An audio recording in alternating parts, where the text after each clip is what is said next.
Hi, I'm Mr. D from Bulacan, ang yung certified Bulakenyo.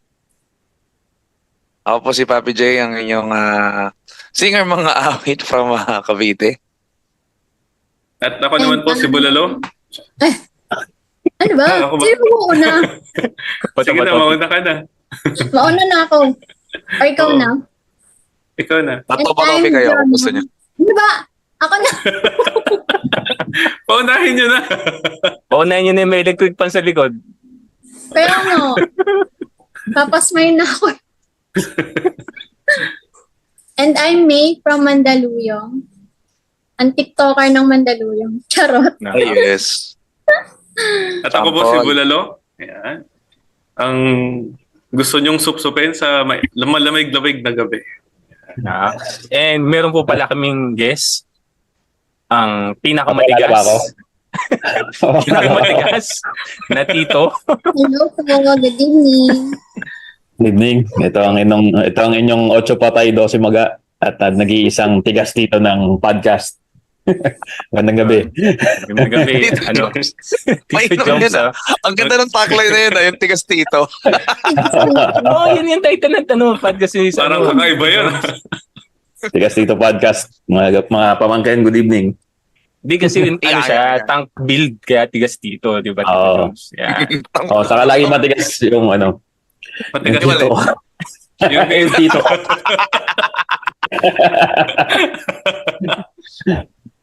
Yun nga, Tito Jones, maraming salamat sa paunak sa inyong pag-guest sa amin. Ang bilis mag-reply niya yung Tito Jones. Wala akong ginagawa eh. Ayan, mag-reply. Maraming salamat sa invitasyon. Maganda yung timing niyo ng Yaya. Medyo kakatapos ko lang gumawa ng pelikula. So, nagpapahinga lang ako, nag-message ka. Anong pelikula to, Tito Jones? Ang title niya ay ito totoong title niya to hindi ko binibiro Ang title niya ay I Am Not Big Bird. Yun ang title ng pelikula. Ang galing ang Ano catchy. to? Lalabas sa Pilipinas or sa Pilipinas? Lalabas siya sa Pilipinas. This year papalabas siya sa Pilipinas. Next year ipapalabas siya sa mga festival abroad. Ang bida dito si Enrique Hill. Uy, Yun, Oh. ayos. bigas So, din. Ako pala yung bida dyan eh. Oo nga, kaya nga ayaw maglabas ng mukha ni Bulalo eh. Kaya talaga si Big Bird eh. Baka kasi makita ko ni Liza eh. Liza. Liza. Ayos ba tayo Yung dyan?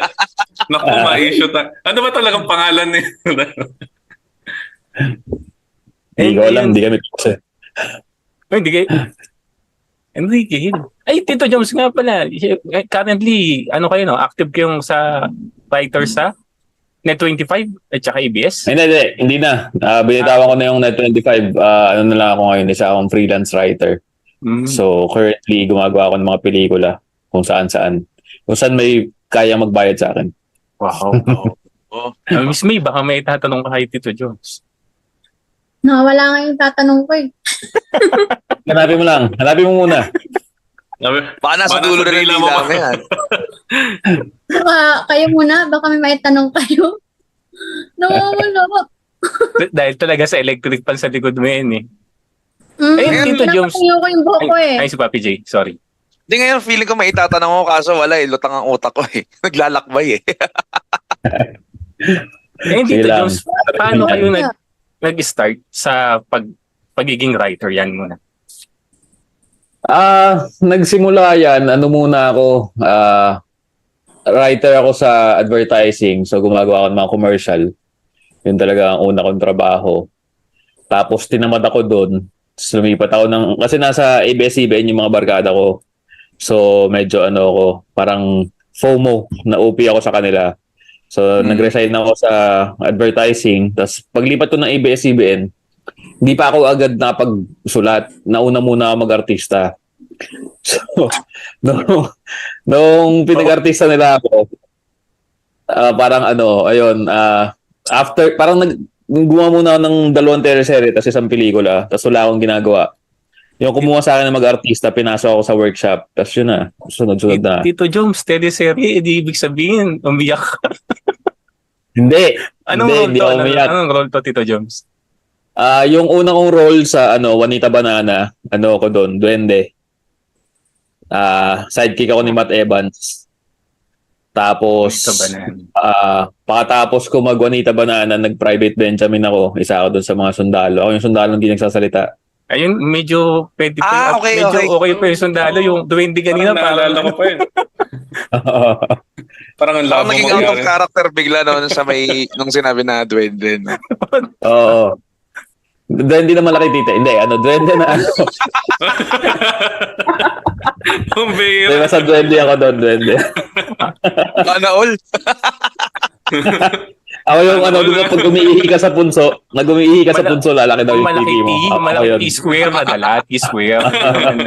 T-square. May T-square lang na dala. Oo. T-square? Oo, Oo. yan. Architect ka. Hindi na natapos. Architect pala. And yun pala, nauna kayo, so mga parang kayo naging, ano ito, may mga line talaga o parang cameo, parang gano'n? May talaga, may line talaga, main character. Pero, pakatapos nun, nakatatlong teleserye rin yata ako. Tapos, tinamad na ako mag-artista kasi ayokong humiga sa kabaong. Ayokong makipaghalikan sa lalaki, kaya ayoko na mag-artista. Tapos after nun, doon na nag-start yung pagsusulat nyo. After nun, pinasok ako sa workshop. Tapos, ang una kong sinulatan ay MMK. So, Uy. nag-MMK muna ako. Yan. Si- Tapos, Ate Charo. yun. Tinanggal nila ako sa MMK kasi hindi ako marunong mag-drama. Kaya, napunta ako sa comedy. Ayan. Parang parang MMK pala, tapos naging ko, at saka napunta sa comedy. Yun nga. Hindi daw ako marunong mag-drama para mas madali daw yung comedy. Kaya napunta ako sa comedy. So, nagsulat ako ng sitcom. Tapos, nagkaroon ako ng chance na sumulat ng pelikula. Tapos yun, dire-diretso na. Sitcom, Tito Joms, sama ako, Happy Together, no? Ni John Lloyd. Hindi, Home Sweetie Home. Home Sweetie Home Home pala. Sweetie Home Home. Sweetie Home. Ay. John Lloyd saka Tony. Mm-mm. Sa EBS. Yung sa ABS, yung oo. lagi nagbubuhusan ng tubig. Ano ba yan? Palibhas sa lalaki, yun, luman-luma Ay, na yun, Mr. D. Iba yung naisip ko. Lumalabas yung edad mo, Mr. D. Pambira. Hindi, Oo nga. naisip ko. Tapos pelikula, Tito Joms. Anong mga pelikula naman?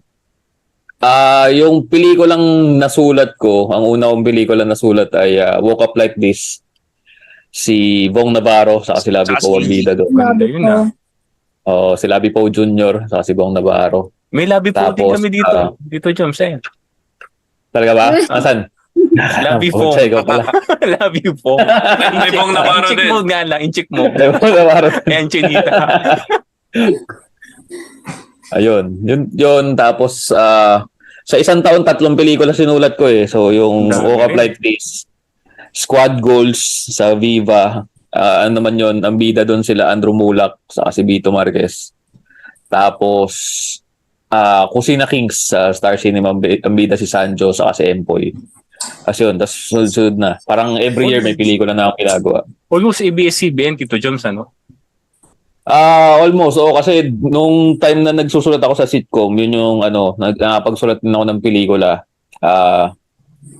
Hindi kasi kung pwede gumawa ng pelikula sa hindi ABS-CBN na kumpanya. So, exclusive So- kayo para sa, parang Star Magic, gano'n. Oo, parang ganun. Pero eventually, umalis na rin ako dun. So, pagdating sa ganyang profession, Tito Joms, ano yan? Per project yan, di ba? Tapos magkano yung yung nag-start kayo niyan? Magkano yung nagiging yan? Kung okay lang sagutin yun, ha? Oo, sige, okay lang. Na rin ako eh. Nagtaas na ako ng presyo. Kasi yung una, ang starting talaga niyan, 150,000 per movie. Pero, Per movie naman pala. parang hindi ko na mabait kasi ako, hindi ako naniningil ng hindi ako nagtataas ng presyo, lalo pagka kunyari kaibigan ko yung kumukuha sa akin. Hanggang sa na-realize ko na masyado na mababa pala yung singil ko. So ngayon nagtaas na ako ng plus 100,000 na sinisingil ko. Parang 250 na ang sinisingil ko bawat pelikula. Ayun. Tito Joms, ilalabas na talaga natin yun. Oo, sige. Ano naman yan eh. Okay lang yan. Para para ma-inspire yung mga gusto magsulat kasi 'di ba? Ako lagi ako naghahanap ng ng mga bagong writer kasi mahirap na yung mga trabaho ngayon kaya kailangan ng bago para ma-inspire yung mga nagbalak sumulat. Ganyan po yung kitaan ng writer. Pero Pero, matagal ang bayad. Hindi mo rin mararamdaman pagkatapos ng kasi matagal project, sila Tito magbayad. Joms. Hindi, yung iba matagal talaga. Yung iba taon na inaabot bago magbayad ng buo. So, yun din yung downside. Pero ano din, solid Grabe, din Pero ang hirap din kasi nung process yan, Tito Joms, may brainstorming pa, lahat. Oo. Then, Saka kumbaga maraming revision kasi wala namang perfect na script eh. Kunyari, Yeah, yung una kong susulat na script, lumalabas, kunyari, may isang pelikula, mga 8 beses bago ma-approve. So, yun. in my Script yung mismo yun, Tito Joms. Script mismo yung isinusulat nyo na. O isang buong plot ng story. Script na yun mismo. Mula plot hanggang treatment, hanggang script. Yun na, lahat ng proseso. Tapos wala ka pang katulong. So talagang siya, kung isipin mo yung sahod niya pang 1 taon halos, pero dahil kasi yung trabaho mo pang 4 na tao. Oo. Ganun Sa usually. utak yan. Tapos, Oo. yung matagal mong ginawa, kadalasan ba, Tito Joms, laging gano'n, may revision, ganyan. Oo, kasama yun. Tapos, Sa bungo. ang masaklap doon, ang tagal-tagal mo siyang ginawa, 'di ba? Nahirapan ka, tapos wala pang 1 araw, papalitan na sa pelikula. Hindi hindi na magtatagal. 1 araw lang yung showing. Kaya pala may mga alternate ending, ganyan, alternate ganito. Oo. Kaya dahil sa Oo. revision. Oo. Ang draft 1 laging yan, malayong-malayo na dun sa nakikita niyong pelikula. Ang dami na nangyari, ang dami nang napalitan na characters, ang dami nang biglang nadagdag na characters, ganun. So, hindi siya isang duraan ng script, kumbaga. Oo. Barin Hirap pala. din na yung mga OG na ganyan, sila Brad Pitt, Tito Joms, nakatrabaho mo. O parang Jamie. Nakatrabaho ko si Brad Pitt sa Showtime. Gumagawa ka ng mga jokes. Kasi kung titignan mo nung maigi, parang, Diyos ko, nung nabanggit pa lang yung rate na 150, kahit sabihin natin na, pa yan, Tito Jones, parang mababa pa talaga yung 150 na rate. Oo. Starting lang yun. Din kasi.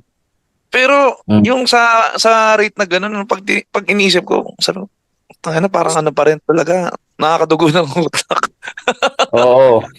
Parang ang bilis ko yung pag nilalagay ko yung sarili ko, sabi ko, parang parang mabilis ako mababurnout sa ganyan. Oo. Lalo hindi mo kasi mararamdaman yung pera na malaking dumadating sa'yo kasi yun nga, siya, tranches ang tawag namin. So parang bibigay mo na 25%, ganun. May down. Tapos yung katapat ng katumbas ng trabahong ginagawa mo, kulang pa yun. Kasi yung meron ka lang 3 hanggang 10 tao na nag-uusap-usap sa utak mo. Nakabaliw na yun eh. Paano ba yung Tito Jones? Kunwari ganyan, kunwari isang pelikula, gaano mo katagal inuupuan para mabuo yung isang kwento? Agad? Depende. Matagal talaga. Depende sa timeline ng producer. Depende kung gaano ko kailangan na yung pera. Mapabilis pala minsan. Oo. Ayaw naman na mabilis. Kaya naman nakatamad lang. Kaya para ganahan ako, humingi ng pera. Ang kulit din nun, no? Motivation talaga ang pera eh, no? Laging Oo, kahit saan. Tsaka yung mga ginawa ni Tito Jones, yung mga no?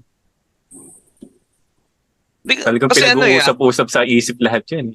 Ayun pa. Oo. Kasi Mr. T, isipin mo Mr. T Ito na nga lang kunyari minsan may mga pagkakataon uupo ako para magsulat ng kanta. Diyos ko, ilang oras, minsan 1 linggo inaabot, di pa matapos-tapos ng isang buong Diba? kanta. Hanggang sinayaan ko na lang eh. Sayang. Nakakainis. Diba? Talaga eh. Na kumbaga, nakakapagod siya sa utak. Diba? Nakaka-drain ng brain cells, kumbaga. Hindi mo pero pagka pagod kasi yung utak mo, pagod din yung katawan mo eh, di ba? So, O mas sabi nga Talaga, nila yung ano? work talaga na yung gamit utak mas nakakapagod siya. mm Pero rewarding Pero naman, Tito kapag- Jones, pag nakita mo na yung finished product. Depende. Hindi. Hindi pa rin. Hindi pa rin siya kasi yun nga, ibang-iba na siya sa vision mo eh. Ibang-iba na siya sa pinagsimulan mong sinulat eh. Pero iba talaga lahat pag nabayaran ka na. Yun na. Ah, okay, kumbaga kasi di na, Mag-i-start kang ma-appreciate na lang din yung ano, Oo. Pag On the yung nabayaran. finished product kahit on the spot na taliwas wala. dun sa gusto mong mangyari, no? Oo, mapipilitan ka na lang eh. Yan, on the spot. Director, Tapos, yung director, ba na bago yung story on the spot. binabago yung storya. Tapos, madalas pa na sa mismong shooting, maraming binababago, maraming pinapa-revise. So, yun talaga, yun ang, hindi man siya disadvantage, pero yun ang grind ng writer. Ay, Tito Jones, kapag nag-shooting, nandun kayo on the spot. Depende rin sa, depende rin. Ay, Kasi Depende may sa mga bayad. ibang na ano eh. Depende sa bayad o depende sa mga kasama ko sa shooting. Kunyari eto recently, hindi talaga ako sumasama sa shooting pero dahil crush ko yung producer, sumama ako Ay. sa shooting. ayun. Hindi ako naningil. Parang di mo na kailangan ng bayad doon. Oo, tama na. Kung sakali kasi hindi kayo kasama, ang gagawin, through phone, no? Pag may iba baguhin. Oo, mas hassle kasi pag yun nga, di ba, meron kang ginagawa sa bahay mo tapos bigla siya lang tumawag. So hassle. So pagka ganun, yun nga, either may bayad yung pagsama ko sa shooting or meron akong gustong pormahan, doon na lang ako sa shooting kasi at least kinakausap ako nung crush ko. Ang dami ko ito na pag sa shooting, matagal talaga yung oras na lumilipas, Tito Jones eh. Tagal talaga, oo. Tagal talaga. May Pero isa Tito kaming Joms, pelikula yung... sige, go. May mga may mga instances ba dito, Joms, na kunyari sa isa nyong ginawa, parang nasunod dun yung gusto nyong mangyari sa isang storyline ng ginawa nyo. Meron naman. Yung John and Martian, siya, parang series siya sa iWant. Yun, parang mga 80% vision ko yun eh. So, at least, yun. Maganda rin naman yung bayad, pero more on, fulfilling siya kasi katrabaho mo yung mga idol mo. Tapos Oo. parang tuwan-tuwa sila dun sa ginawa mo, puring-puri ka sa mga pinagagawa mo, parang ganun. So, mas more than the pera, yung fulfillment na na nakakapagkwento ka tapos nakakatrabaho mo yung mga idol mo, yun talaga yung mga perks ng trabaho. Oo. Bulalo, hindi ka na mapagsalita. Ano ba, mag-writer ka na ba? Mag-apply ka na apprentice? Na-inlove na ako kay Tito Joms eh. Parang gusto kong pormahan eh. Wait lang. Hindi na lang, naligo ako. Nag-usap ba kayo ni May? Parehas kayong nakapula? O ano ba? Ano? Oo nga no. Nakalataan na talaga namin kayo. May love team ba dito sa podcast? Opo, namomong love team yan eh. Naku, Tito patay Jones. tayo dyan. Hindi po. May lalo. Hindi po. Tinanggi ka agad eh. Ay, kawawa, rejected. Hindi, Busted okay agad. lang. Okay din. Kay Tito Joms na ako. Uy, Yun. ay hindi, apprentice. Bilang apprentice. Bilang apprentice. Ah, Oo. akala ko ano yan. ibibigay mo kay Tito Jones. Ako magbibigay sa'yo ng Hindi pad paper. tatanggapin. Ganun. Yan. Oo, pad Repilan mo paper. ng ink yung ballpen ko. Pag may re-revise tayo, sabihin ko, ay, parang okay to pero revise natin. Gano'n. Yan. Pwede na. Pag may mga role Okay na na. Okay na ako sa views, 50. baka pwede daw sila.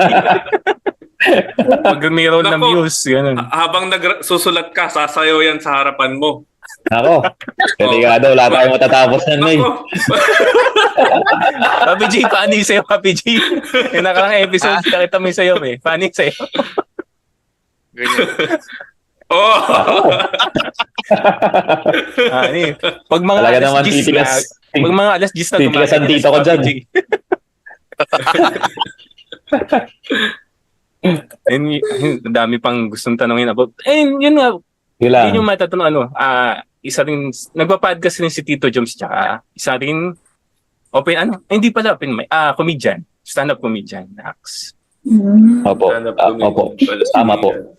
Sa Pwede mga- pong magtanong. Sige. May bayad. May bayad. Ay, sa'yo may bayad. Rejected ka agad. No? Akala ko online class. Rejected ka. Kasi po, Sige, May. yun, ano po yung para po sa inyo, ano po yung pinakamaganda nyo pong nagawa na sitcom? Or, I mean, nasulat po? Para sa inyo. Ayun nga, yung John and Martian. Kasi ko talaga yon, idea ko talaga yon. Kumbaga, simulat. Yung iba kasi mga kinuha lang ako para sulatin. Pero itong John and Martian, idea ko talaga. Ako nakaisip ng title, ako yung nakaisip ng mga pangalan ng mga bida, ako yung nakaisip ng kwento. Tapos yun nga, nakatrabaho ko yung mga idol ko. Tapos nakatrabaho ko rin yung mga kaibigan ko.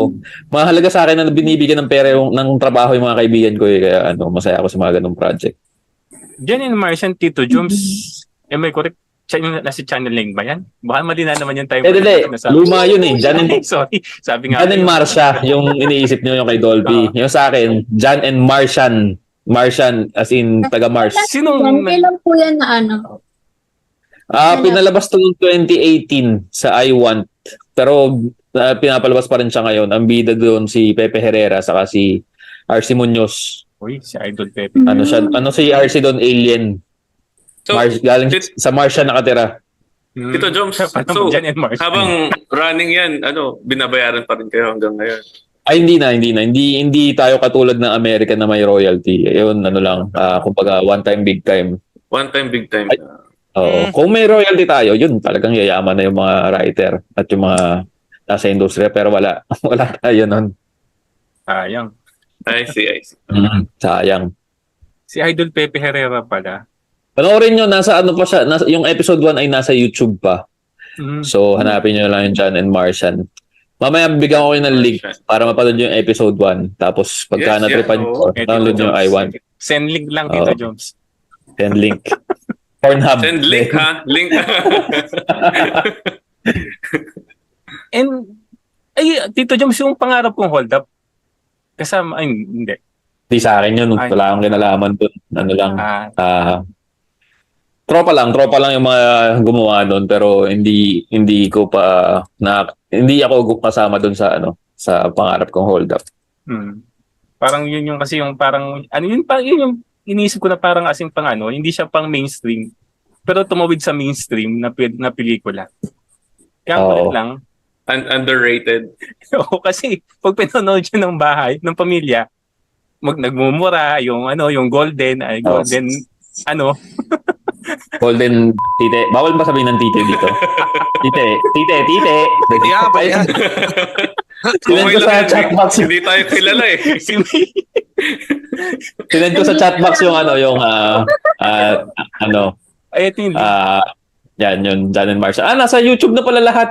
Hanapin nyo lang si John and Martian. Episode 1 hanggang episode 6 nasa YouTube na. May. Basta po muna yung pinapanood mong Korean movie. Kailangan pa napanoodin natin.